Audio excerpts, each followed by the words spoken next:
Hello. And now that we're all actually here, Ryan, we can get started. 20 minutes late. 20 minutes late. My God. Right, Ryan, you're dying on us. No. I've got a little surprise for you both though, just as we start. A little 10 seconds Ryan takeover, right? Guess the wrestler, you ready? Go on. Oh, bear with me. Right, I'll just do a little. Yeah! For those audio listeners, he's basically pretending to be a street prophet. Look, yeah, he's got it. He's got it. Somehow Ryan was 3-0 up for who's that wrestler. God knows how. He hasn't got a clue. But yeah, after that start, welcome to Bold Prediction Wrestling Podcast. I'm Chad, joined by Ryan and Ryan. All three of us are going to be putting up our Bold Prediction Wrestling Championships this episode. Revolution predictions coming on later this show.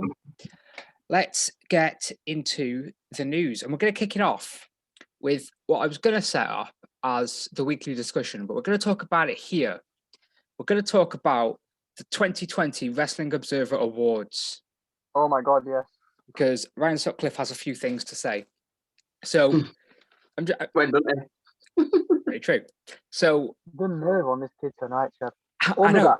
Turns up 20 minutes late and then has the cheek. That's the goal.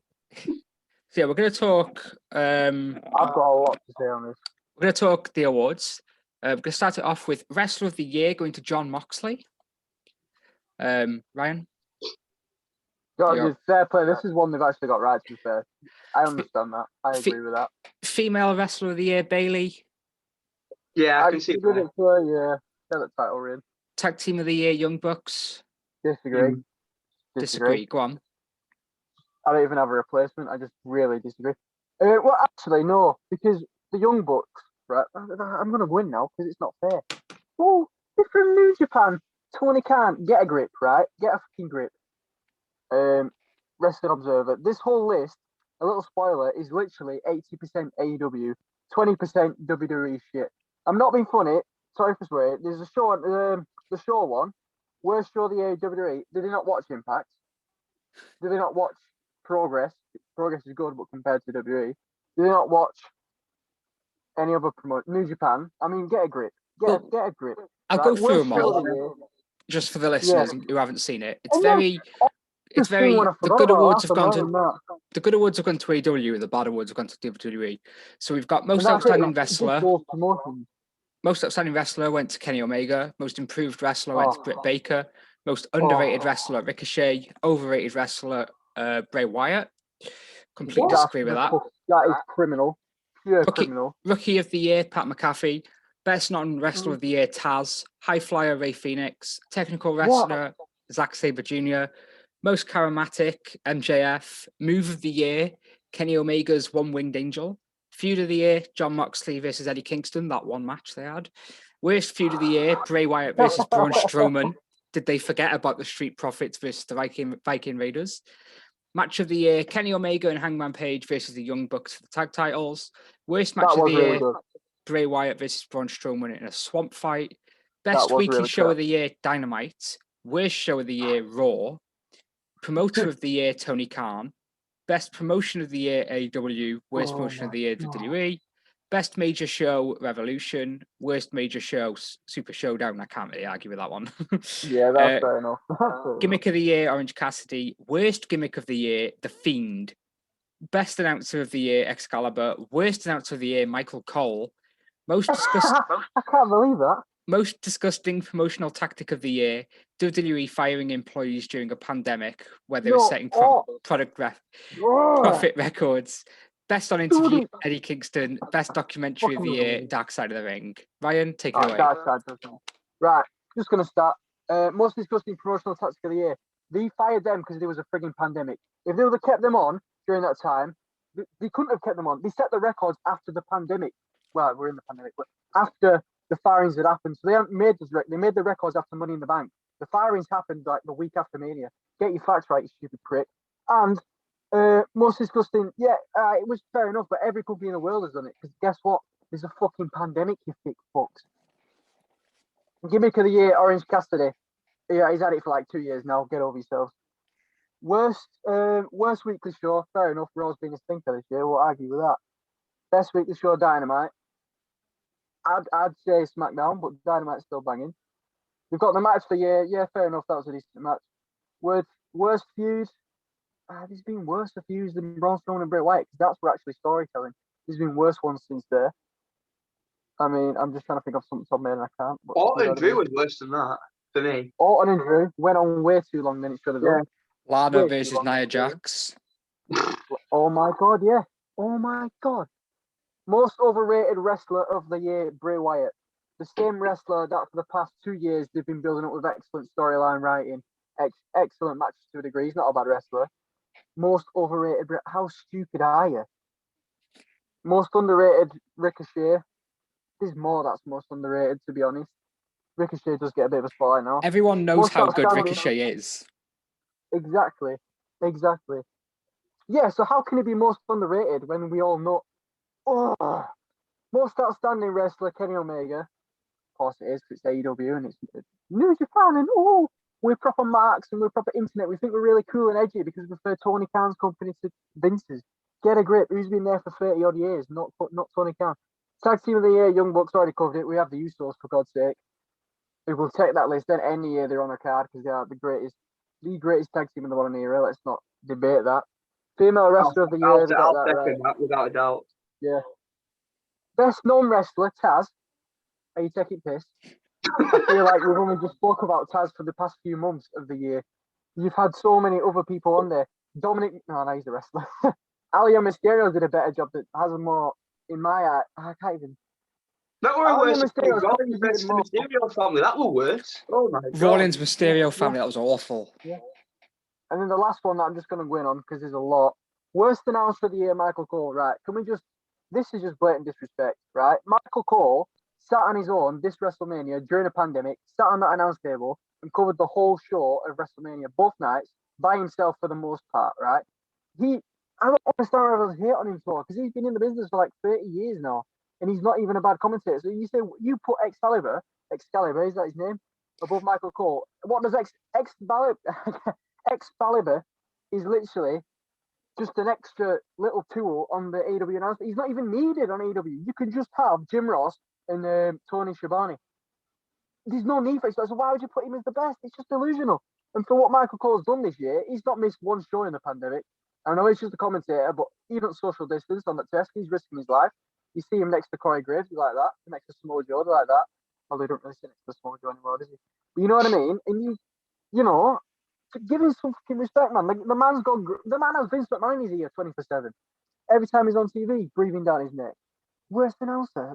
Whoever made this list is clearly a New Japan / AEW match. Oh, because no one else would do this. We should point out that this is voted for by the fans of the Wrestling Observer newsletter. Oh, really? Dave Nelson's little army of fappers. Ooh, get grip. Get over yourself.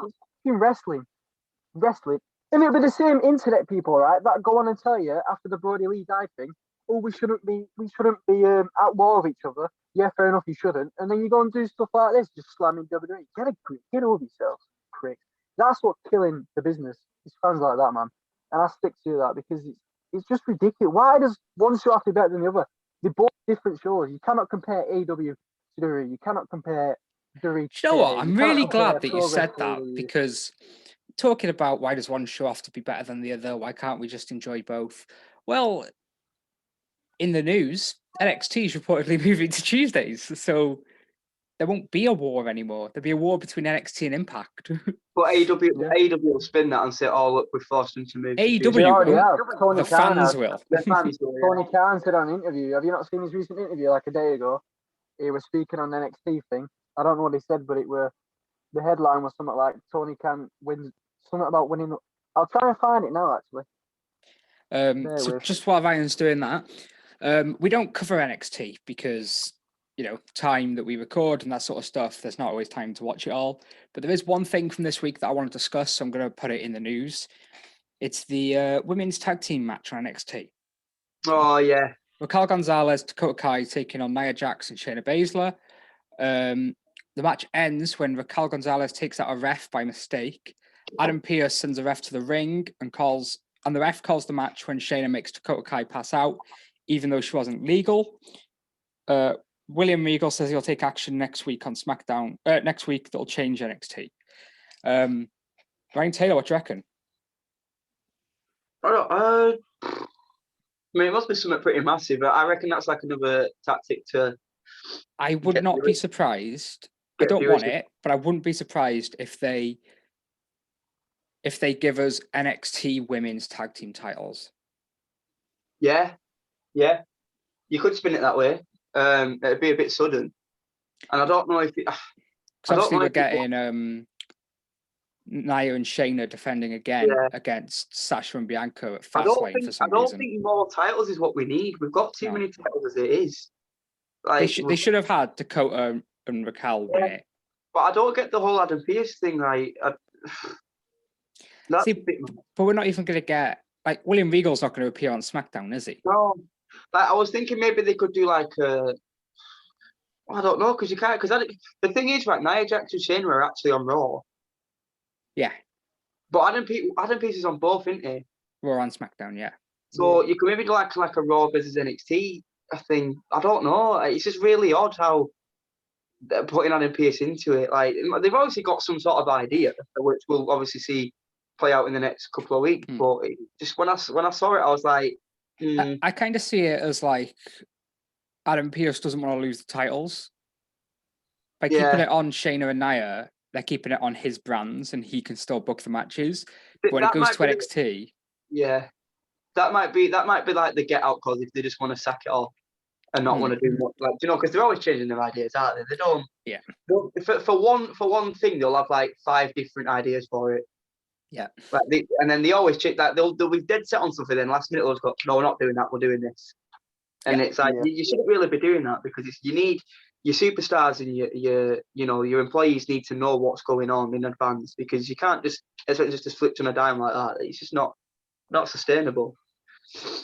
Ryan, anything to add on that? No, I completely agree, to be fair. I think it leads into the fact that it was out the other day that Vince McMahon's keeping the WrestleMania card to his chest. Which is good.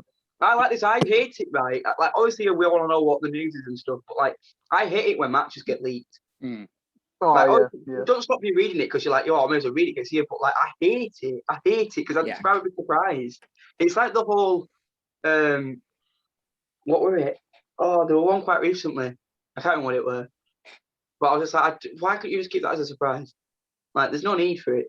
Like the Rollins thing, Strowman return at the Rumble and stuff like that. I know that's different because that's not a leak. WWE actually put that out. Oh, Edge at number 1 and number 2. They announced it backstage. It's like, why? Just leave it. Just leave it. And then you're thinking, oh, Edge number 1. Oh, what's going on here? Yeah. Even when the very first Bad Bunny rumors are coming for the tag match with The Miz, as soon as the Miz won that title, we all knew that surely at Mania he's not going to have it. So we all just knew Bobby Lashley had win, and it sort of took away from the shot. Yeah. I've got. Do you know what? Right, I've got quite a bit to say this week, as always, but a lot of it's positive. But obviously, we'll get to that when we get to it. So we're going to start with SmackDown, if that's all right with you two. Yeah. Bloody hell, I can't remember. It was like a week ago now. Roman Reigns kicks off the show and says SmackDown needs him. Roman gives Edge the opportunity to back out of the match at Mania. Bryan comes out and praises Roman for defending his championship against someone who just won the Elimination Chamber match. Sarcasm. Bryan says he's surprised Roman defended in the second match and said surely the head of the table would want to be in the main event, but he knows Bryan would have had more chance of winning if that was the case. Bryan challenges Roman to a match at Fastlane. Jey Uso beats up Bryan and they leave. I enjoyed this. Roman Reigns' promo game is so good recently, and Bryan's has always been. My God, yeah. I want these to have a match at Fastlane. Bryan and I think they will. Won't they? I think that's a good solid match to further Reigns on in his reign. Well, we've got more of that to come in a bit, and we've got something about that in the letterbox this week. Oh, also, bit of the news. Jey Uso did a recent interview and he's saying Jimmy won't be too far off now. Yes, I did hear that. I'm hoping that I'll get to that at the end of SmackDown because I have something that. Give me the Usos and Street Profits at Mania. Oh my God. For the title. That'd be alright. I don't know how you do it because you've got the Dirty Dogs, but just give me a triple threat. Yeah, make it a ladder course. match as well. Why not? Get Do it. WrestleMania. Stick Otis and Gable in that. Do it. I Go won't for it. go that far. Go all in. Backstage, we've got Edge. Edge is talking to Sonya Deville and Adam Pearce. He says that it was scheduled for Edge and Bryan versus Roman and Jay at Fastlane. But if Bryan beats Jey Uso tonight, he gets in the championship match instead. Some people are thinking that because they've mentioned that there's a tag match happening, that we're going to get Edge and Christian versus the Usos. Ooh.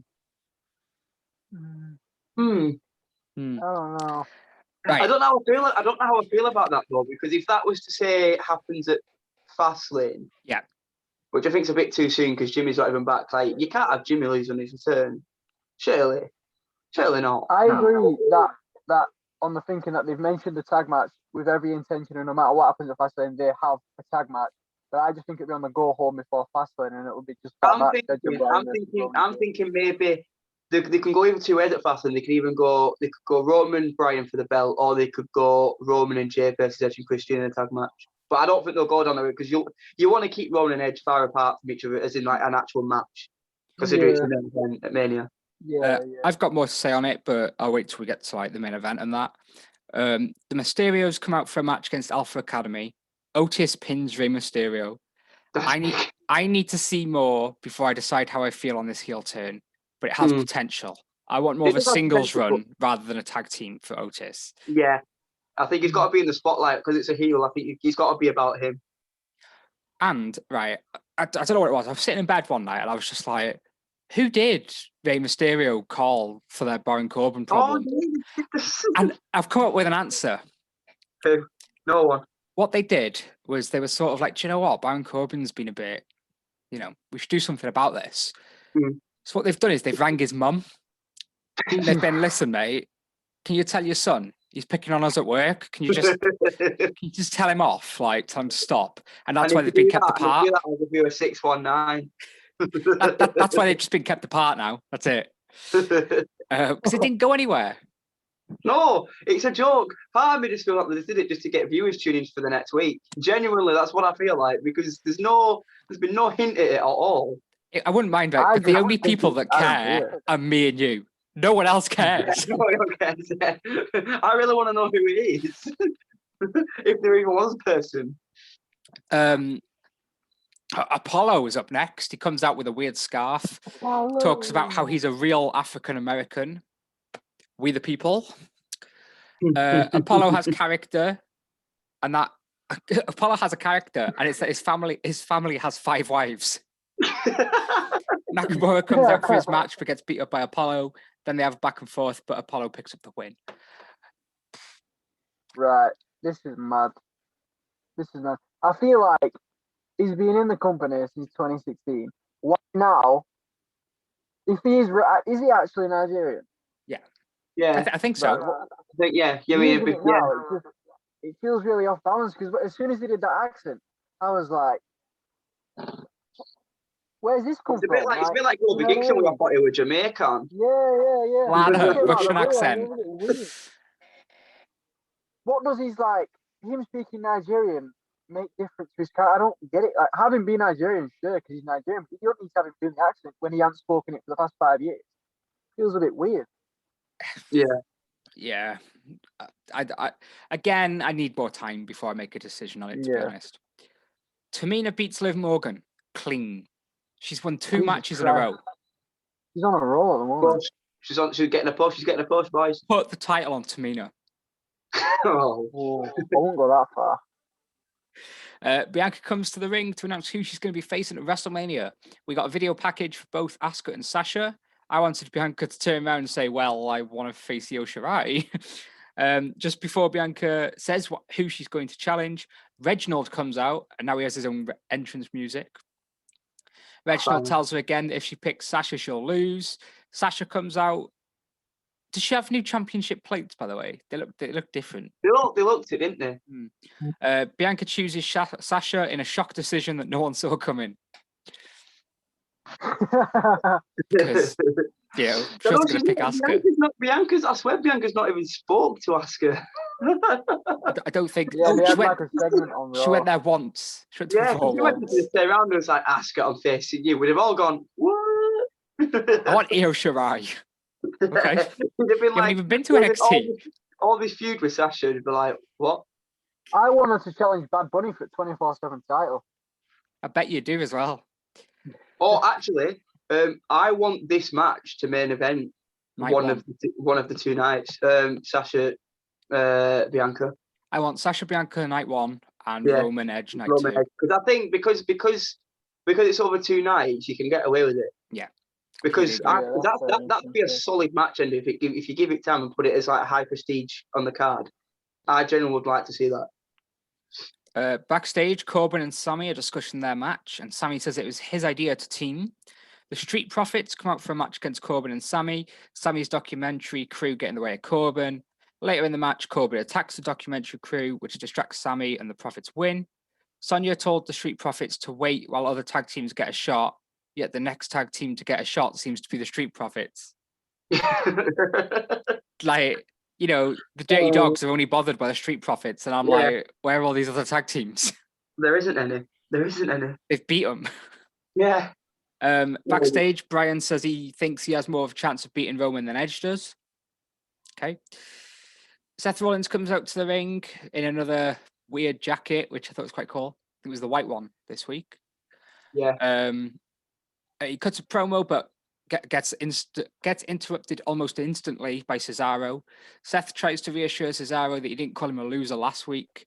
It was at this point I started to worry. I forgot I wrote this. It was at this point I started to worry, as Seth has won the tag title with 5 different people, and Cesaro has won with 3. Seth basically tries to tell Cesaro to embrace his vision and tells him he can help him. Cesaro got fed up of listening and swings in. Do you want Cesaro versus Rollins at Fastlane, Mania, or both? Mania. Different answers. Ryan Sutcliffe, go first. I'd say Fastlane, because I've seen, do you know when like the fans do like, this is my prediction Mania card? Yeah. And someone would put Seth, Bryan, and Cesaro in a triple threat Mania, and I think that would be absolutely beautiful. Beautiful. How would you move that? How would you move that though? Well, Bryan still owes Seth something for getting him out of the Rumble, and Cesaro obviously owes Seth stuff for what he did. Yeah. Have them one-on-one at Fastlane, and then be like, have Seth go over, and Bryan be like, maybe, have Cesaro go over. Seth gets Cesaro back, then Bryan like, I'm gonna sec, pal. I still need to get you back as well. And you can just leave it in that way, can't you? Like, it wouldn't take a genius, and they're not geniuses, so that could probably will happen, to be fair. But it'd be a beautiful match, though, wouldn't it? Like, imagine. On WrestleMania as well. Jesus. That'd be good. The main event ends in double count out. After the match, Jay and Roman Reigns beat down Bryan, then they're showing off the air. On Talking Smack, it's confirmed we get a rematch this week, also known as tonight. And so if Bryan wins, he gets Roman at Fastlane. If Jey Uso wins, Bryan has to say that Roman Reigns is his tribal chief and he's a better wrestler than him and that sort of stuff. What a punishment. So yeah, I think Bryan is winning. Yeah. SmackDown was all right. Solid show. Always, isn't it? Yeah. Always solid at SmackDown. Now it's usually at this point, especially after last week, I'm sort of like, oh God, Raw, really? But I've actually got some positive things to say about it.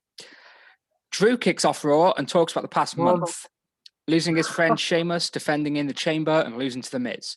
Drew McIntyre wants to regain his championship and be in the main event of WrestleMania. Another good promo by Drew, as he says he didn't carry the title for the last year, only to get screwed at the finish line, which I thought was a good line. Miz comes out and tells Drew that he shouldn't be mad at him because he did what Mr. Money in the Bank should do. He calls himself the victim and tells him that he should be mad at Lashley instead. Drew says he's not getting involved, and if Miz somehow wins tonight, then he's his problem. Miz tries to recruit McIntyre before MVP comes out. MVP informs Miz that his match starts in less than an hour.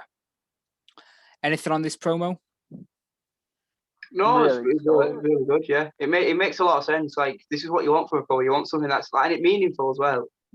Like, you can tell he actually means what he's saying at the same time. I'm glad as well, like, with normally when they like, there's a cash in, you always have the champion like raging at the person's cashed in, but in logic, they've done nothing wrong, have they? Really? Yeah. That's what it's for. And I like how Drew was just sort of like, think I'll stand back, let you do it, and then I'll just get you after you've done it. Because like, he yeah, won't really. I think it's smart. Like with Drew, he's like he's playing it. He's biding his time because he knows he'll get his shot because he was the last champion. Oh well, was the last champion. But, yeah, I liked it because Drew was sort of like, do you know what? You two go at it, and then I'll have the winner. But it's like, it makes sense. It all just made sense. He's still got some business to deal with Sheamus, obviously. This could be my match of the week. So it was really good. Drew and Sheamus brawl before their match. During the match, it's advertised the Hurt Business will face Braun Strowman and a mystery partner. Let's go, Nicholas. This was a brilliant match. I didn't even think of that. One highlight was Sheamus kicking out of White Noise from the top rope. That was amazing.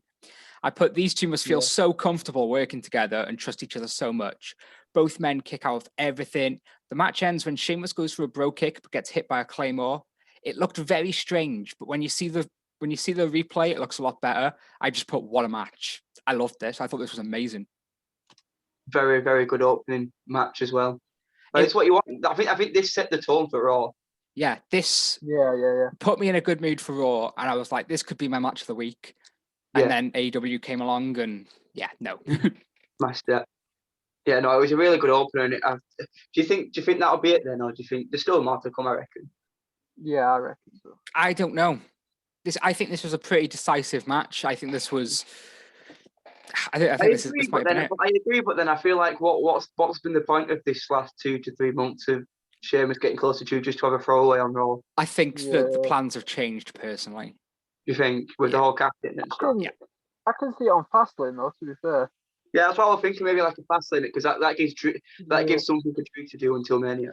I'm intrigued to know what's going to happen at Fastlane because we might get a rematch between Lashley and Miz. Yeah, that's what I was thinking. Yeah. I think Miz will have to somehow get a qualifying match and he'll end up winning with the help of Morrison or something, and then Fastlane, and then you'll go into Mania with Lashley and Drew.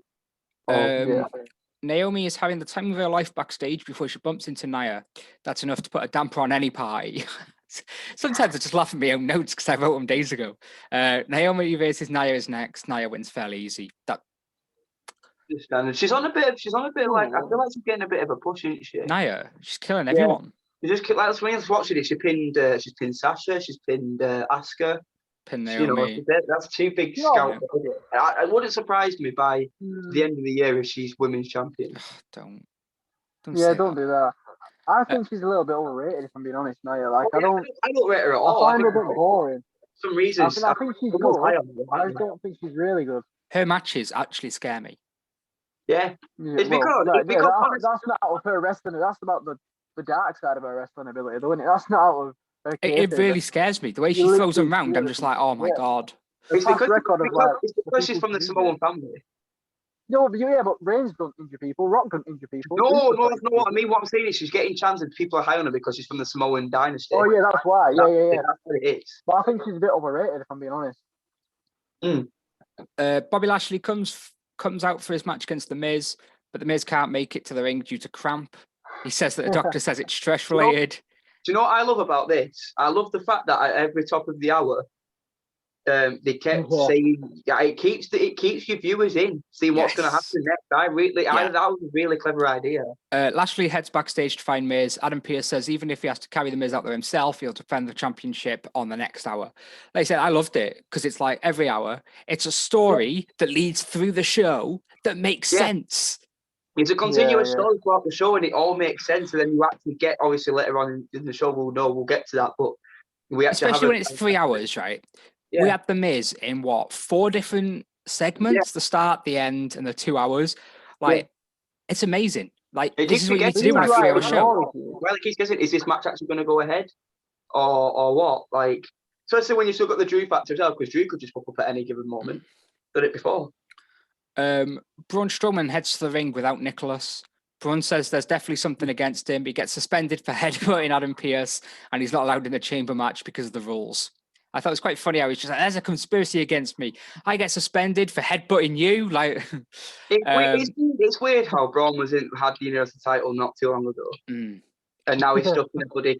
He's stuck in a bloody authority feud with Shane McMahon and Adam Pearce. Like, what is going on? Adam Pearce and Shane McMahon come out, and Shane says Adam Pearce is his tag partner, and they're in a title match.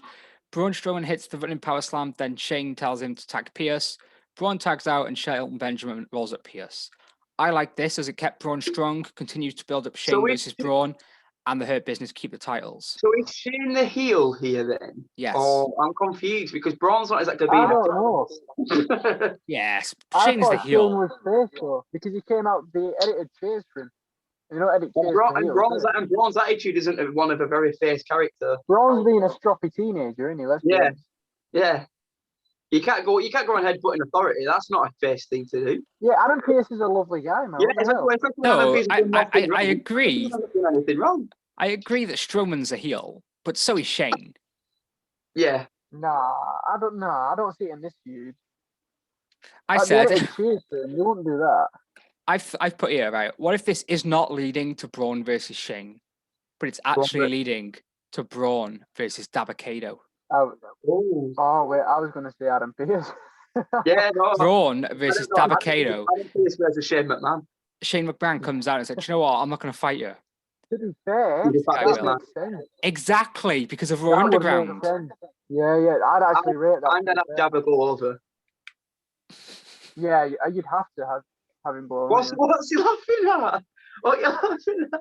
Dabba-Kato winning at WrestleMania. Yeah, why not? Put it in the first match of the night, and we'll see how it goes. Elias confronts Bad Bunny and tells him they're similar and tells him he has potential. Elias offers a collab. Bad Bunny rejects.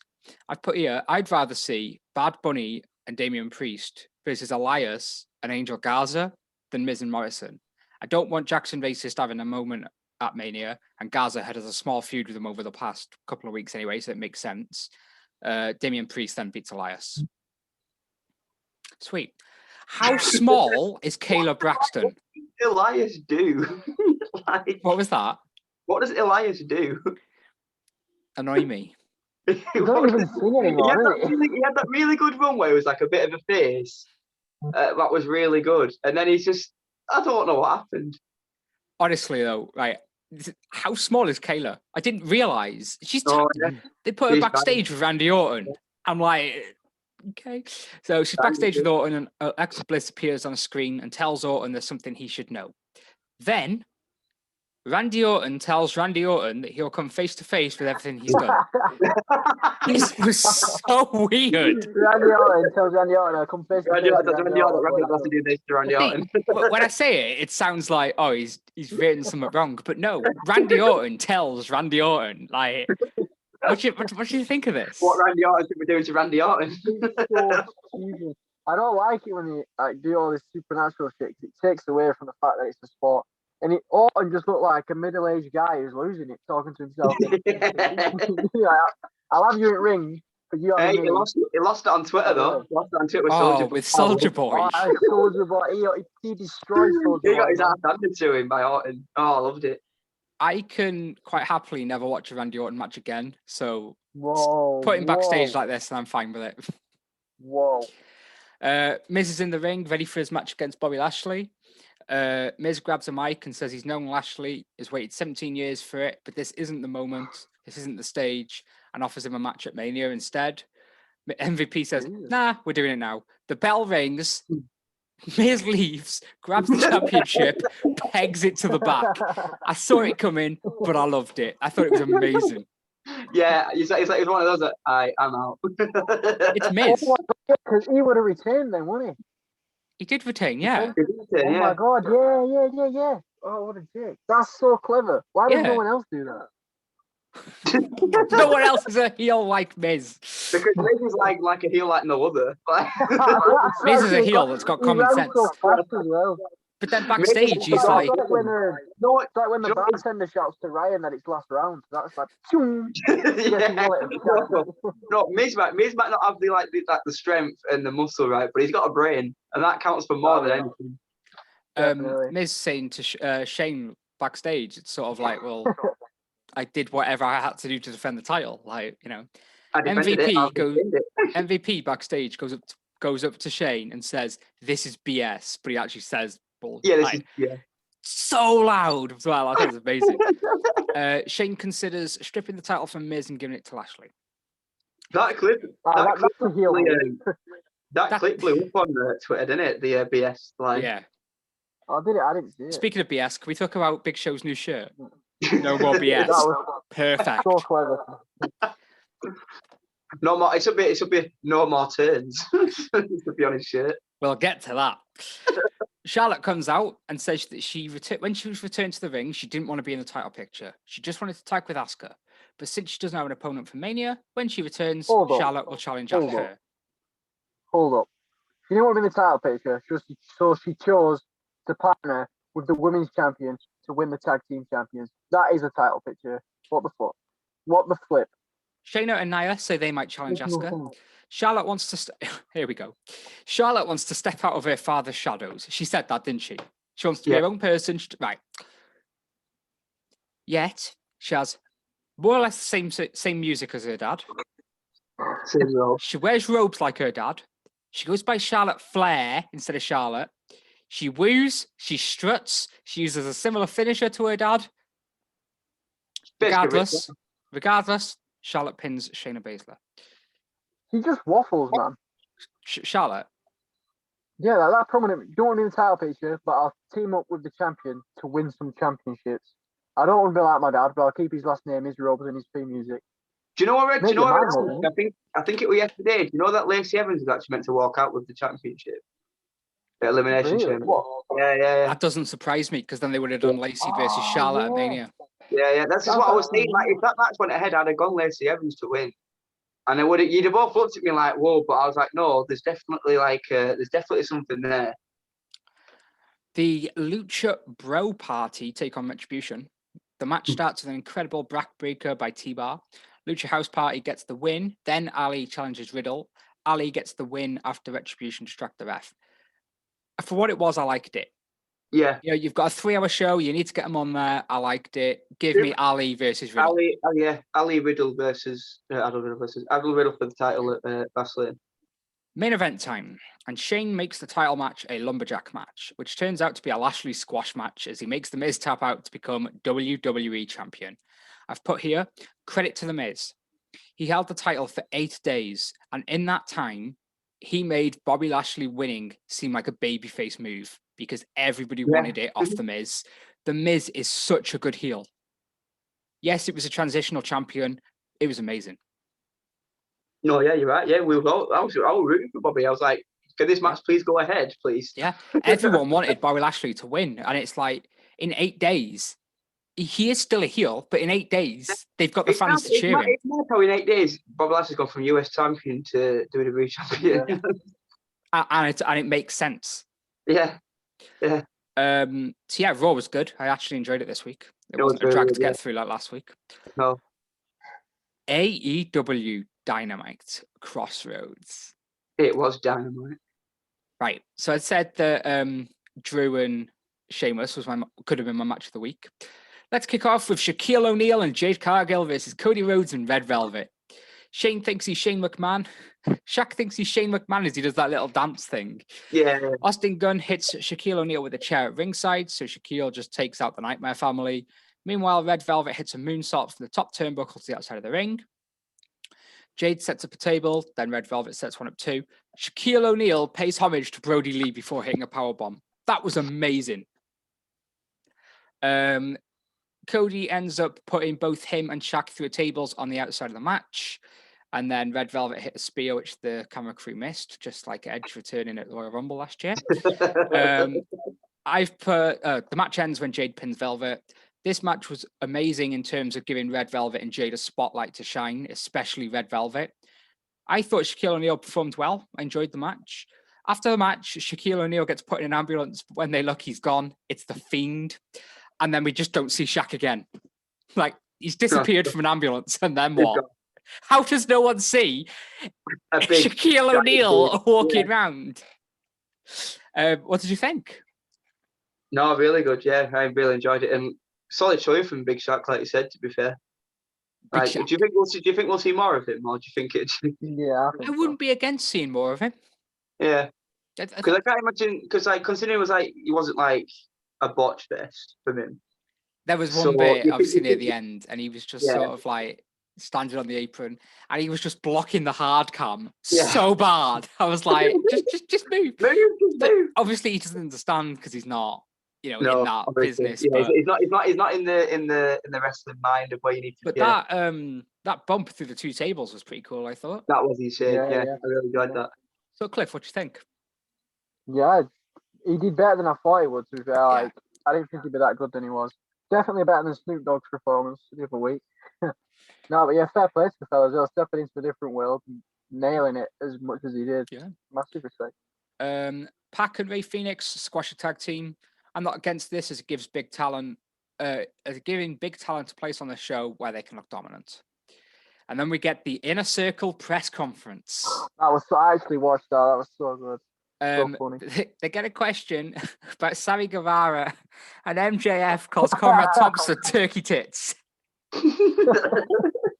They say last week was an act of self-defense against Papa Buck. Eric Bischoff asks Jericho if he has an update on Papa Buck and tells him that it was a stupid idea to motivate the Young Bucks. I was hoping for Jake Hager to come out and ask a question, but more so just say, championships! The Young Bucks come out and say their dad is the best in a My Dad's Better Than Your Dad segment. The Young Bucks say if it wasn't for their dad, there'd be no AEW and Chris Jericho would be jerking off the curtain at the Performance Center. Love that line. The Young Bucks then superkick Jericho and MJF before a brawl starts. Impact Tag Team Champions, the Good Brothers, put a couple of tables up, hold down Santana and Ortiz, and the Young Bucks do Young Buck things and take them out. I enjoyed this. I did, yeah. Really good. Nothing else for anyone to say. There isn't. I enjoyed as long it. as you have MJF in it and Jericho, you know it's just gonna nail. Like you just know. He doesn't really put on bad matches. So like it's solid 7 out of 10 pretty much every time. And then they get 6 seeds that as well. We get a promo package for the exploding barbed wire death match, and it's my gonna God, be bloody. I'm looking forward to it. Yeah. FTR and Tully Blanchard come to the ring with JJ Dillon for their match against Jurassic Express. This was mad. Blanchard starts the match against Marco Stunt and starts off on the offense. Cash Wheeler taps out, but it's on the outside of the ring. Tully teases a suicide dive, which I thought was good. Tully was in this match more than I thought he would be. Tully Blanchard pins Luchasaurus after a cameraman gets involved on the outside. The cameraman turns out to be a returning Sean Spears. What did you think of all this? Fair play. Bloody hell. What is it? So Cliff, what did you think of the match? Oh, that was just a weird sort of pause that happened. I have no idea what happened. Yeah, I mean, Tully Blanchard, fair dinkum. He says that. Fair play. Like, they tried billing it as 30 years since he had a match, but he actually had a match in 2007 against Dustin Rhodes. But I mean, still, like, am I right in saying he was one of the original 4 Horsemen? Arn Anderson came at the match afterwards, didn't he? And put up the... Yeah, so he must have been there. So, I mean, fair, a guy like that, and I don't know, it doesn't sound so disrespectful, but a guy that old as well, still being able to jump in with the new guys, amazing. I wasn't expecting a proper match. No, I thought it'd been for like a spot or something, or like, and then just go, but no, it actually did a fairly good show. It's time for Paul White. The first thing he says, raise your hand if you saw this turn coming. Got me. Got me so much. I was like, I didn't. Paul teases signing a Hall of Fame worthy superstar on Sunday. He says it's not who you think, but he wants us to know that he knew first. CM Punk then did a Q&A on Twitter, and he goes, did a Q&A, hashtag Ask Punk, and no, it's not me. I don't want to ask you. I don't want to ask you who it is, because I want to get to that bit in the pay-per-view predictions. Oh, right, fair enough. Nyla Rose. I'm very torn on this, to be honest. Nyla Rose and, here we go, Ryo Mizunami have a match to see who faces Hikaru Shida this Sunday. Nyla Rose loses, and I can't really comment much as I don't know much about either of them. I don't know much about the women's division in AEW, so I can't really comment. No, like they don't really get much one match a show is not enough. It's not and no enough, package isn't. Yeah. Yeah. Sting says after getting hit with a power bomb a couple of weeks ago, he feels ready for a street fight. Ricky Starks tells him that he's still got it, but he's no icon. Sting beats him up before Team Taz come out. Cage tries to powerbomb Sting again, but out comes Darby Allin to even the odds. Just to carrying on the story out there, like we say every week, it's just all leading to you'd hope Sunday. Darby Allin and what's Sting. called Sting at some point, but it's just continuing the story, like just solid workers out there, like just It's a nice little like we see with AEW. It's a nice little sub. I'm really looking forward to Revolution on Sunday. Like I was saying to you before, as we were waiting for Ryan, like this card has the material to be like pay-per-view of the year so far. Definitely. Like it's so stacked. It's like it feels like a Mania card. It's that stacked. What time's it on? Get what I mean? Sorry. I don't even. When did it start? Probably midnight one. I don't know how we watch it live though. How would you watch AEW live? Fight TV. Oh, you have to sign up to something for that. I'll talk to you about it after the pod. Dark Order's 10 takes on Max Caster from the Acclaimed in a Face of the Revolution ladder qualifying match for this Sunday. Max Caster wins after his teammate hits 10 with a boombox. I didn't really like the ending because we'd already seen one similar earlier in the show with Tully Blanchard and that, but I'll take it. Obviously, we'll get to the ladder match in a second. The main event is Mark Quinn and Matt Hardy against Adam Page and John Silva. Adam Page wins, then Matt Hardy attacks, and the show goes off the air with basically a brawl of just about everybody. It's just a big fest, isn't it? Yeah, I enjoyed the earlier portion of this show better than the latter portion, but still good show. I think it was a good show overall, but I think it did weaken as it went on. That might have been with the scheduling of the show. Like if you'd have done it a different way, I would have had a different view. But yeah, and with that being the end of AEW, let's get on to the predictions for this Sunday. On the buy-in, the corner, their little pre-show, Britt Baker and Rebel versus Thunder Rosa and Rio. It is noted that on commentary they said that Rebel may not make it, in which case Britt Baker will be able to choose her new partner. Who have you got, guys? Britt Baker. Yeah, we've all got the same on that one then, because I agree. Here we go. A casino tag team battle royal for a future AEW World Tag Team Championship match. Do you want me to tell you who's in it? Yeah, Adele. Yeah. Bear Country, who is Bear Boulder and Bear Bronson. I love their name so much. The Dark Order, Alex Reynolds and John Silva. The Dark Order, Evil Uno and Stu Grayson. The Inner Circle, Santino and Ortiz. The Butcher and the Blade, Top Flight, Death Triangle, Varsity Blondes, the Seidel Brothers, SCU, The Natural Nightmares, Chaos Project, Gun Club, and the Dark Order, Alan Angels and Preston Vance. I am going to go for SCU. Oh my god, I didn't think you said them. I did want to go for Luchasaurus, but they're not confirmed, so I'm going to go for SCU instead. I want to go for them just because if it does win, at least I can rub it in, because I have no idea who to go for. You're going to go for Luchasaurus? Yeah. Right, was that you going for Luchasaurus? Yeah. Okay. I'm going to go for Santana and Ortiz because I think Jericho and MJF are going to win, and then that would create an absolutely amazing dynamic. I was looking at that, but I thought, that's too much. I think that's too much. Yeah, but they're already on that at the break. I think it'll tie in perfectly to what's going on with Sammy Guevara. Myro and Kip Sabian versus the Best Friends, Orange Cassidy and Chuck Taylor. I really, really couldn't care about this match in the slightest. Really? I don't care. I don't think anything Miro's done, apart from that wedding segment, is. I just want to see Myro grab Orange Cassidy in his finisher and break his back. Yeah. What happened though? I'm going Orange Cassidy. Ooh, Ryan? Yeah, I'm going Cassidy. Really? Yeah. Let me just write this down real quick. Bear with me. I have a feeling we have a new champion after this, and it's going to be Chad. Next, we have a Face of the Revolution ladder match for a future AEW. You got Kip Sabian? Oh, sorry. Yeah, I went Kip Sabian and Myro. Sorry, yeah. The face of a ladder match. Apparently, they're going to be actually reaching up for a brass ring. A brass ring. Brass ring. So that'd be quite cool. We've got Cody Rhodes versus Scorpio Sky versus Penta El Zero Mado versus Lance Archer versus Max Caster versus TBA. This is a really hard one. Oh, this is the new one, isn't it? The what? The debut, isn't it? TBA to be announced. It's the. Oh, is it not? I don't know. They haven't confirmed No, that it's him. not. I think it's someone. Said, Yeah. It's not the guy from the ladder match who's coming later on. That's not him. Oh. So I don't know. I'm gonna go Scorpio Sky, but I really don't know.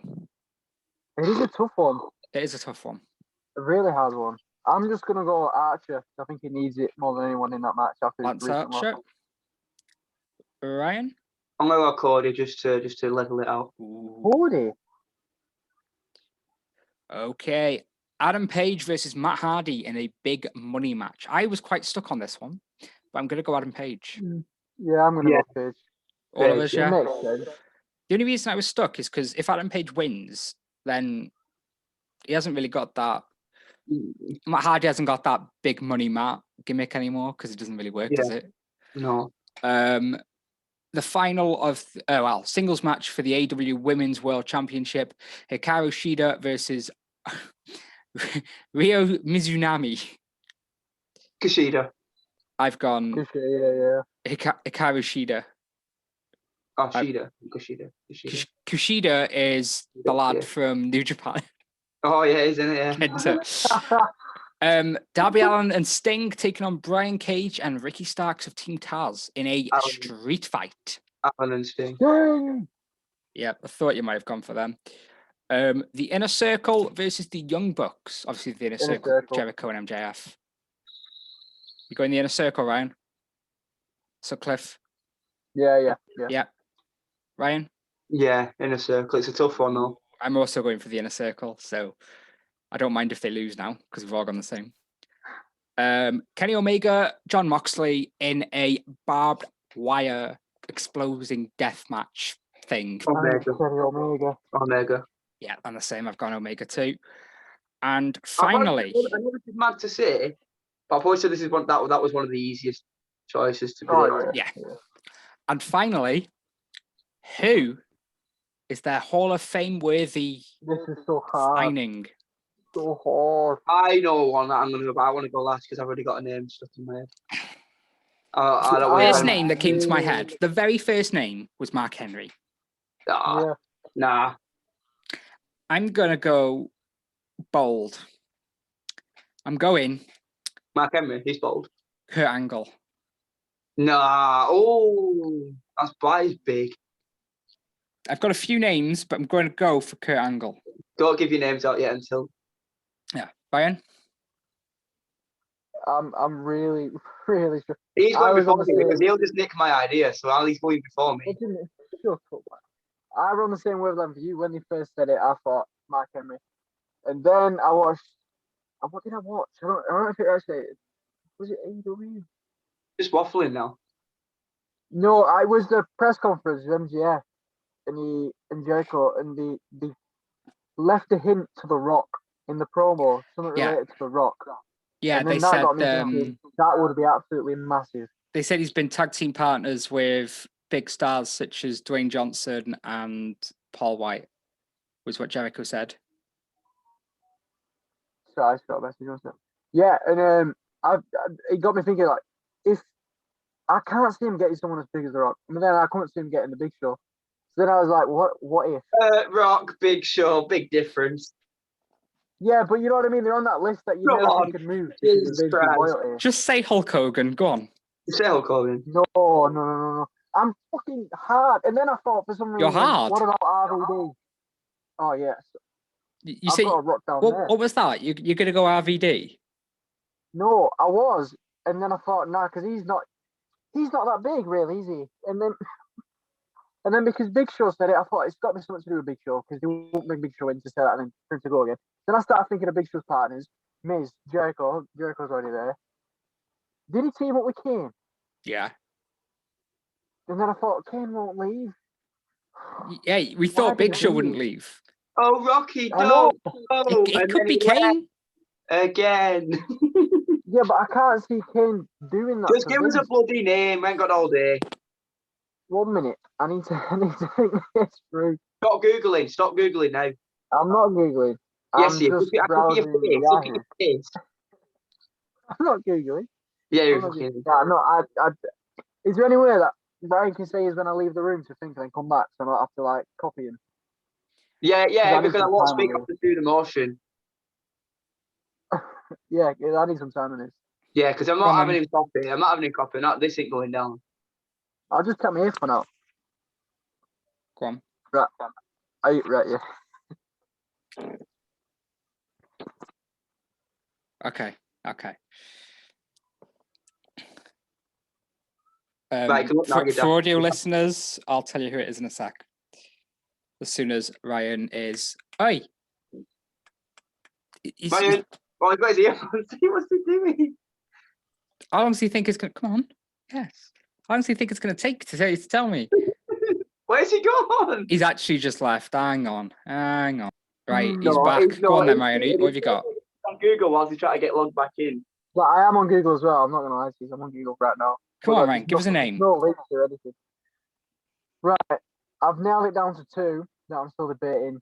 Go on. I'm going to either go with The Rock or Bret Hart because Tony Khan said it's the person. No, hear me out. There is logic. Do you know what? If it's all right, Ryan Taylor, if it's all right with you, we'll let him have both. Yeah. There's logic behind it. Tony Khan said it's one of his favourite wrestlers who is signing his contract, and he's Mount Rushmore of wrestlers. Head out of here. Bret Hart and somebody else. Right, so you've gone for Bret Hart / The Rock. With that said, let's move on to my favourite segment and everyone else's favourite segment. Who's that wrestler? Ryan Sutcliffe. You are, I believe, 4-3 up. Yes. Ryan Taylor was 3-0 up. He was 3-0 up and he's losing 4-3. Ryan Sutcliffe, you got last week's right. Would you like to play first or second? I'll go first, please, Chef. Go on then. Oh, I'm asking, aren't I? That's what happens when you go first. Is this athlete a former WWE champion? No. Have they performed on a pay-per-view this year? WWE? No. Ooh. Have they performed on an AEW pay-per-view this year? No. Does this superstar from WWE? Sorry? Is this superstar from WWE? Reword the question, please. Has this superstar been assigned to WWE in the past? Yes. Right, that says to me he's now at AEW. Don't know why I'm helping you. Is he retired? No. Chris Jericho.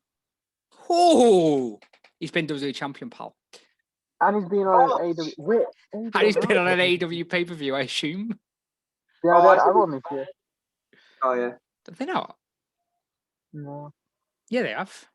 Who? Nah, January, February, March. I don't think they've had specials.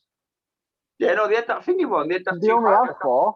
No, they only have 4 pay-per-views. Revolution, Double or Nothing, All Out, and what's the it's because yeah, okay. Ryan Sutcliffe. Full Gear, that's the one. Is it Tully Blanchard? No. Shit. Because he's technically retired. Sean Spears? Cena? No. No Sean Spears, no John Cena. John Cena's been WWE I champion. didn't say Cena.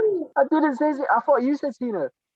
Ryan Taylor, your question. What's that about Cena? This is absolute bullshit.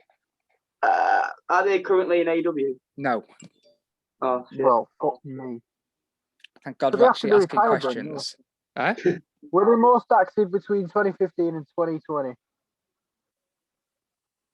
I wouldn't say they were most active then, but they were active then. Have they won the Royal Rumble? No. Have they been in the main event at WrestleMania? No.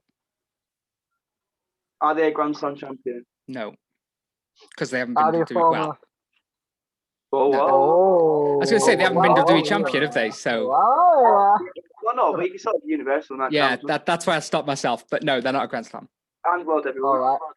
Have they been in a feud for the WWE or Universal Championship? No. Not to my knowledge, anyway. Mid-carder. Bloody mid-carder. Has this superstar ever had a manager? Ooh. Is someone not done their homework again? No, because that's a tricky question. I'm going to say yes.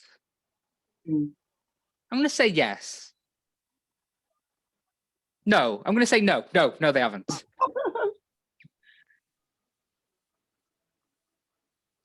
Was this...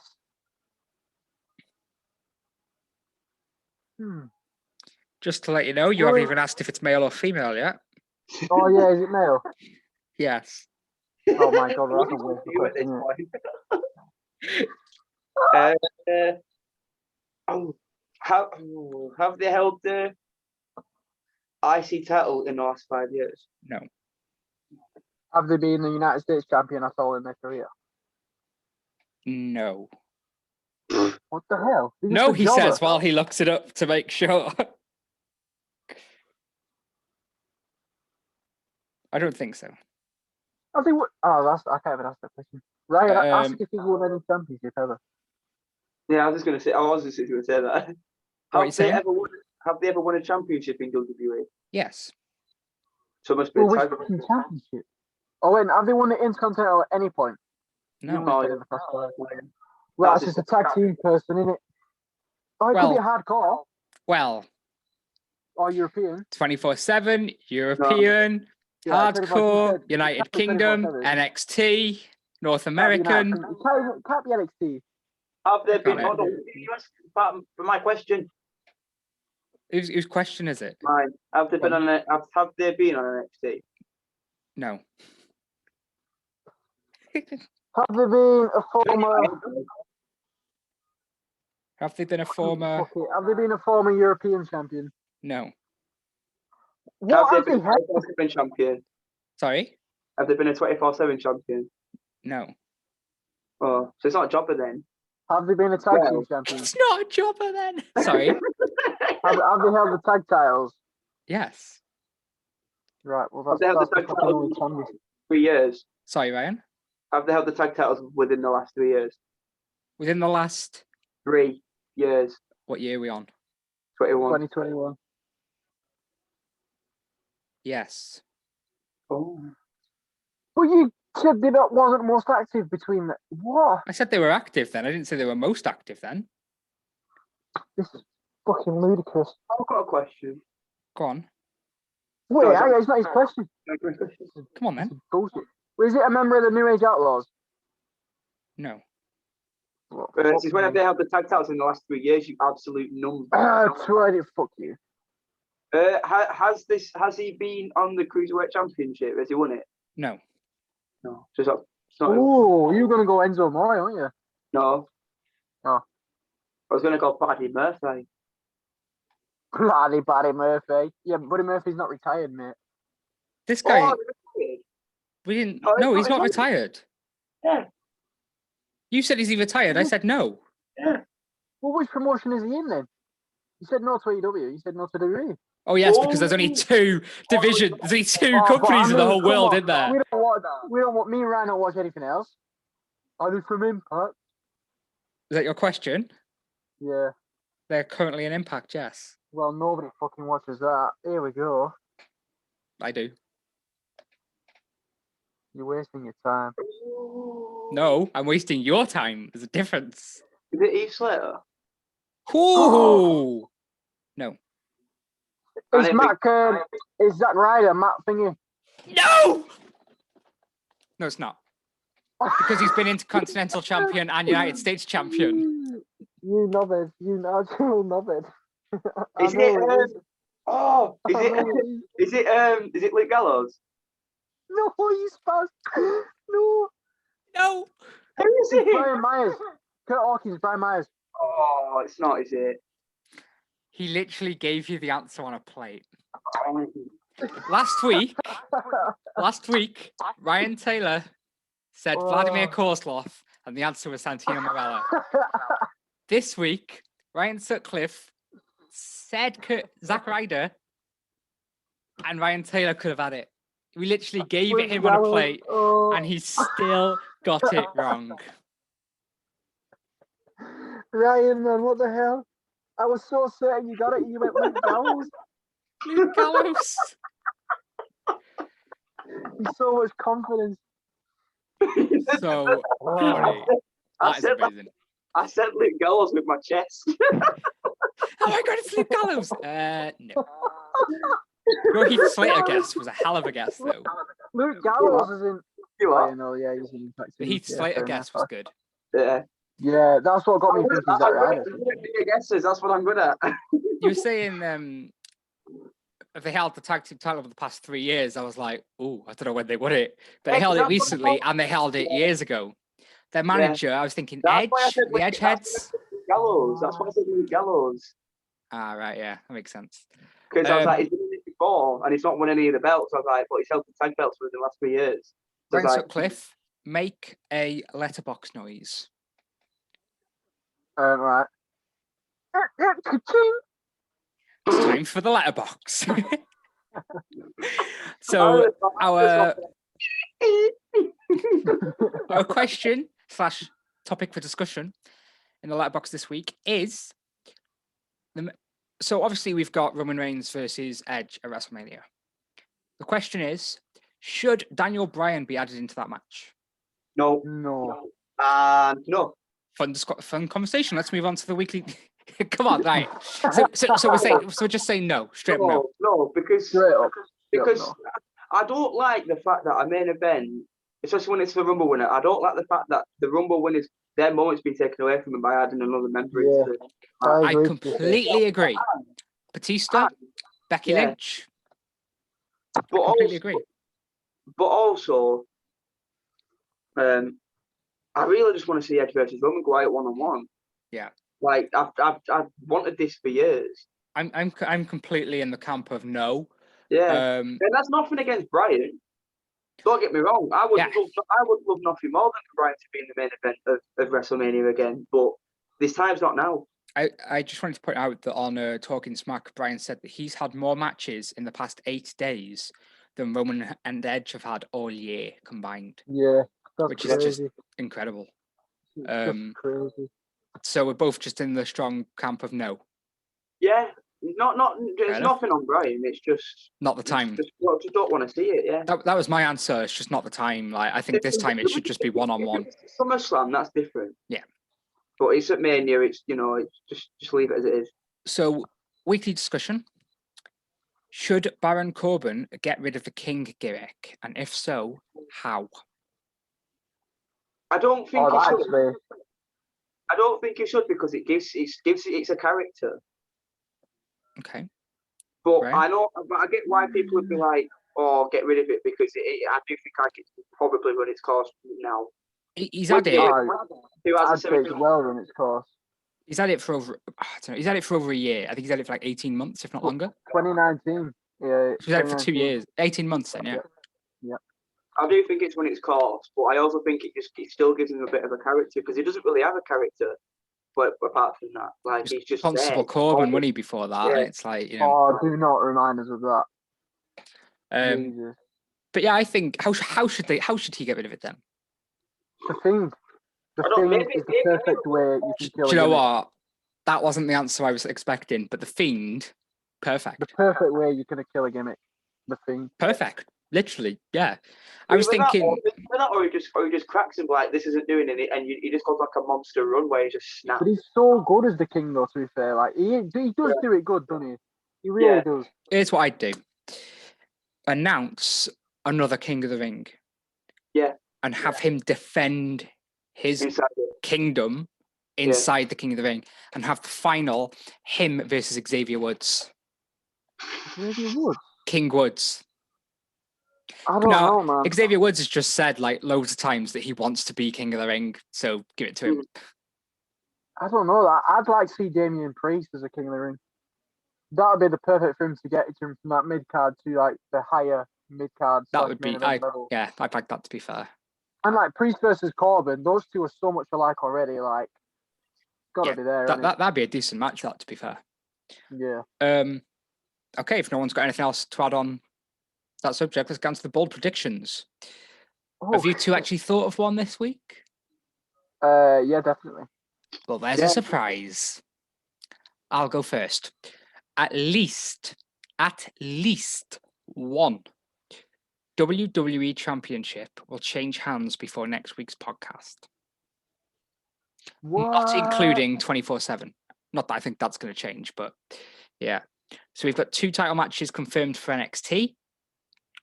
And I think somewhere along the show, or, you know, over the whole week, at least one title will change hands. Anybody?